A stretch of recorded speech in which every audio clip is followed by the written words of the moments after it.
അല്ലെ തുല്യത.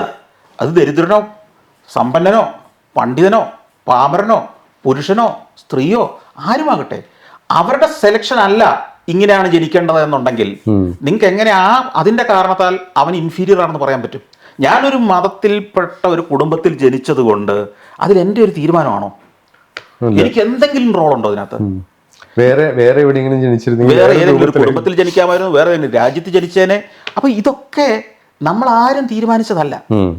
അപ്പൊ നമ്മളെ അതിൻ്റെ പേര് കുറ്റപ്പെടുത്തുന്നതിലോ പരിഹസിക്കുന്നതിലോ ഒറ്റപ്പെടുത്തുന്നതിലോ നമ്മളെ മാറ്റി നിർത്തുന്നതിലോ ഒന്നും ഒരു അടിസ്ഥാനമില്ല. അതുകൊണ്ടാണല്ലോ ആധുനിക സമൂഹങ്ങളും ആധുനിക രാഷ്ട്രങ്ങളും എല്ലാം തുല്യത, ഈക്വാലിറ്റി എന്ന കാര്യത്തിന് നിങ്ങൾ ഏത് നിറത്തിലുള്ള, അത് നിങ്ങളുടെ ചോയ്സ് അല്ല. നിങ്ങളുടെ ചോയ്സ് അല്ലാത്ത ഒരു കാര്യത്തിലും നിങ്ങളെ മാറ്റി നിർത്താൻ പാടില്ല.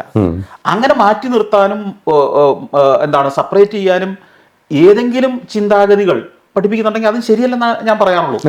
അതാണ് കാര്യം. അല്ലാതെ ഞാൻ മതത്തിലോ ദൈവങ്ങളിലോ വിശ്വസിക്കുന്ന ഒരാളോടും ഞാൻ ഒരിക്കലും തർക്കിക്കാൻ പോകാറില്ല, ഞാൻ അവരോട് വഴക്കുണ്ടാക്കാൻ പോകാറില്ല. കാരണം ആ വിശ്വാസം അവർക്ക് മനസ്സിന് ഒരു ധൈര്യം കൊടുക്കുന്നുണ്ടെങ്കിൽ, അത് അവരുടെ മുമ്പോട്ടുള്ള യാത്രയ്ക്ക് ഒരു ഊർജം കൊടുക്കുന്നുണ്ടെങ്കിൽ, അതാണ് അവരുടെ ആത്മവിശ്വാസത്തിന്റെ അടിസ്ഥാനമെങ്കിൽ അവർ ചെയ്യട്ടെ. അതിന് ഞാനെന്തിനു കുറ്റപ്പെടുത്തണം? അത് പക്ഷേ നമ്മുടെ സമൂഹത്തിന് ദ്രോഹമാകുന്ന തീരുമാനങ്ങളാകുകയും അത് എന്നെയും അത് അടിച്ചേൽപ്പിക്കാൻ വരികയും ചെയ്യുമ്പോൾ, അല്ലെങ്കിൽ അത് എനിക്ക് എൻ്റെ യുക്തിക്ക് നിരക്കാത്ത രീതിയിൽ അത് എൻ്റെ അടുത്തേക്ക് വരുമ്പോൾ മാത്രം ഞാനതിൽ നിന്ന് മാറി നിൽക്കുകയോ ഒഴിവായി പോവുകയോ എൻ്റെ അഭിപ്രായം പറയുകയോ ചെയ്യും. അത്രേ ഉള്ളൂ.